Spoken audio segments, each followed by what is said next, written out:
Let's see. In January, we saw 271 tons of gold taken off the Shanghai Gold Exchange, which was the highest on record, 95% increase. So you're seeing metal pulled off the Shanghai Gold Exchange, and you're also seeing, because of the arbitrage where the price is listed higher in both gold and silver, I think that at that exact same time, we're going to see gold and silver really take off in the face of a dollar that ought to be losing ground. So it's kind of a double-edged sword. It's a bittersweet type of deal. If you have held silver for the right reasons, not to get wealthy, but because it is wealth, it does offer that amazing potential, but you will be rewarded. It's just a matter of when, not if. Chinese gold demand started 2024 on a strong note, setting records in January. With wholesale gold demand hitting unprecedented levels and assets under management by Chinese gold ETFs reaching all-time highs, China's influence on the global gold market became even more pronounced. January typically witnesses robust gold demand in China as retailers restock ahead of the Chinese New Year.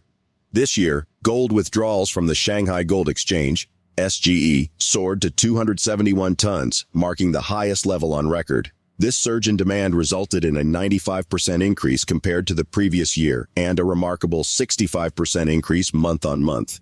The significant amount of metal withdrawn from the Shanghai Gold Exchange suggests active arbitrage opportunities being exploited by sophisticated traders across different markets, including Shanghai, London, and Chicago. Andy Schectman, CEO of Miles Franklin, perceives this phenomenon as a strategic move aimed at elevating prices above the Western benchmark and gradually redirecting gold to the east without causing alarm among the masses. Silver also showed promising signs as the gold price continued its upward trajectory, reaching new record highs and remaining stable above $2,000 per ounce. Despite gold's 4.5% gain, silver outperformed with a 5% increase on a percentage basis. Andy emphasizes that while gold typically leads in bull markets, silver tends to catch up eventually, often experiencing substantial percentage gains.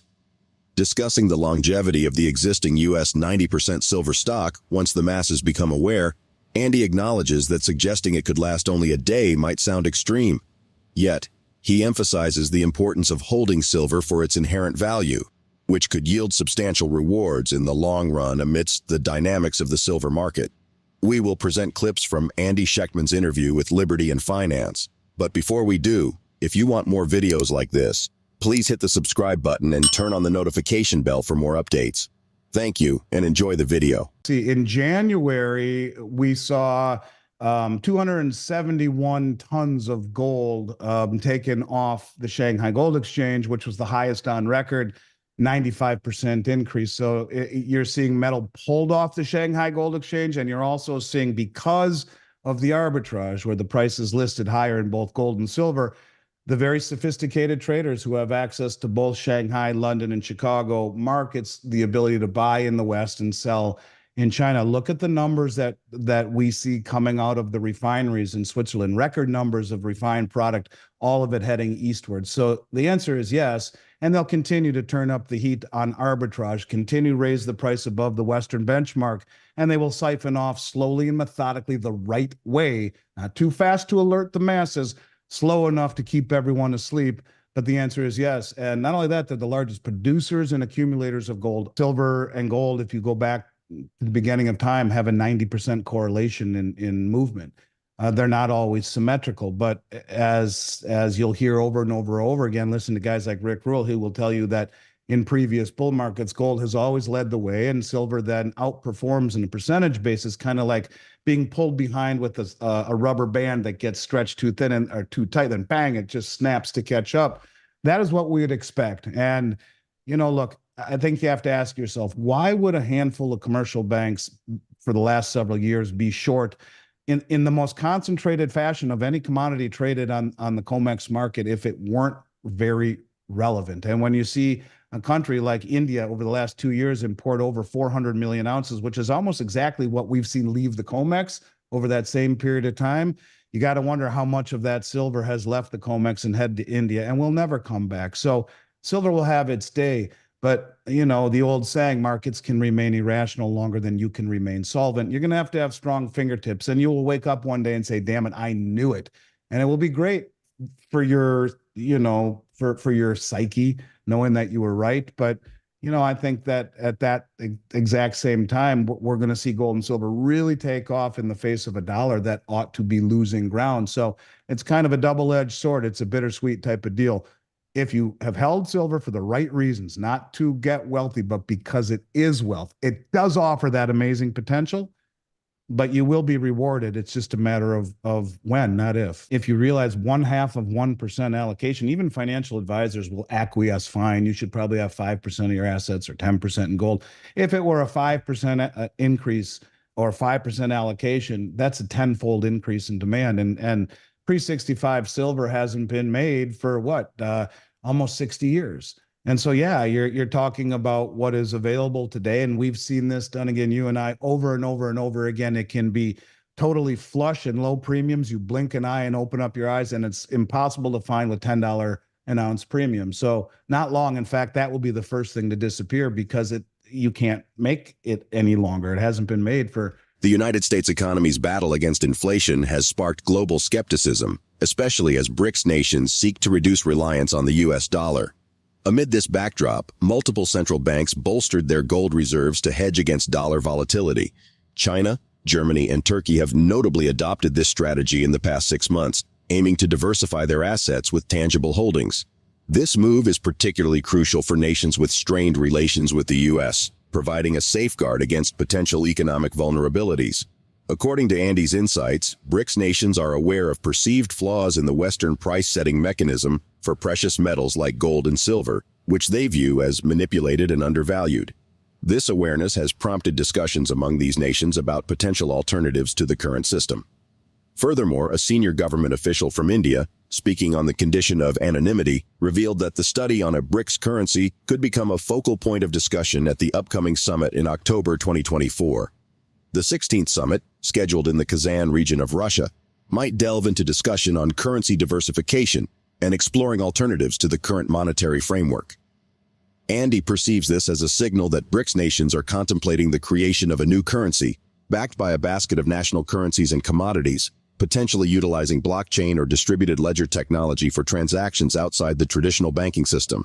Let's get back to the interview. I think what you're seeing is central bank purchasing really pushing up gold. But I want to read to you something, and I think you'll find it very interesting because to me, it really shines a light upon the fact that they understand what's going on. They being the BRICS, they understand that the Western price setting mechanism is flawed. It is manipulated, that the price of gold and silver should be much higher, not just the price of gold and silver. Remember, we talked about the fact that a few years ago, China bought the LME, the London Metals Exchange, which deals primarily in base metals. I think they do some precious metals, but mostly copper and steel and zinc and lead and those kinds of things.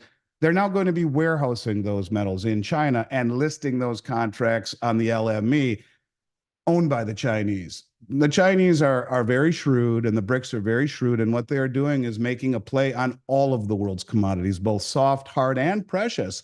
They're accumulating the soybeans and the corn and the wheat. In fact, as a side note, BRICS has just floated the idea of a new grain exchange where global prices are primarily determined by the Chicago Commodity Exchange, the COMEX.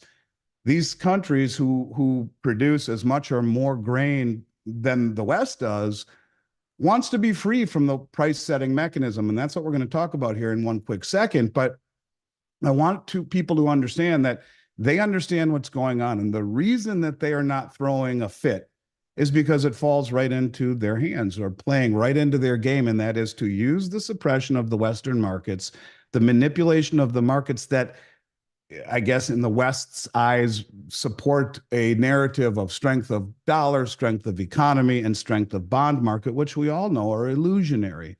But here's a couple of excerpts from the interview that I think people need to really pay attention to, especially when I get to the third part. The first thing they want that he talked about is that the idea of this new currency that he just floated would be two baskets. One basket is national currencies of all countries involved in the process, like the SDR, the special drawing rights issued by the International Monetary Fund, a grouping of currencies of those countries that are part of the fund, but with more clear and understandable criteria, he says. B, the second basket would be commodities. If you have two baskets and we create the new currency as an index of commodities and national currencies, we have a mechanism for reserves according to the mathematical model that will be stable, and very convenient. So what he's saying is, first of all, this new currency will have two baskets. It will have a basket of all of these local currencies plus a basket of commodities that each of these countries will pledge to the system. And here's where you find a marriage between blockchain or distributed ledger technology and all of the assets pledged to the new system. So that's we knew that was coming, and they said it should be in a digital form so it can be used without the banking system. So it will be at least 10 times cheaper than the present transactions through the banks and the currency exchanges, and namely the SWIFT system. So they understand all of this, and they understand that it is a SWIFT system that needs to be avoided. And you know, there are two different payment systems that have already been tested and working. One is the SIPS system that China invented, I guess you could say, and has used successfully, the cross-bank payment system. And another one is a similar acronym that Russia has. So they have the ability already to trade and without using the SWIFT system. But this digital platform will use the technology of the Project M Bridge. The Project M Bridge was the cross-border payment system that was developed by China, and I want to say Singapore, the United Arab Emirates, where you are able to trade central bank digital currencies that these countries already have operational with one another, again, outside of the SWIFT system. We know all of that, right?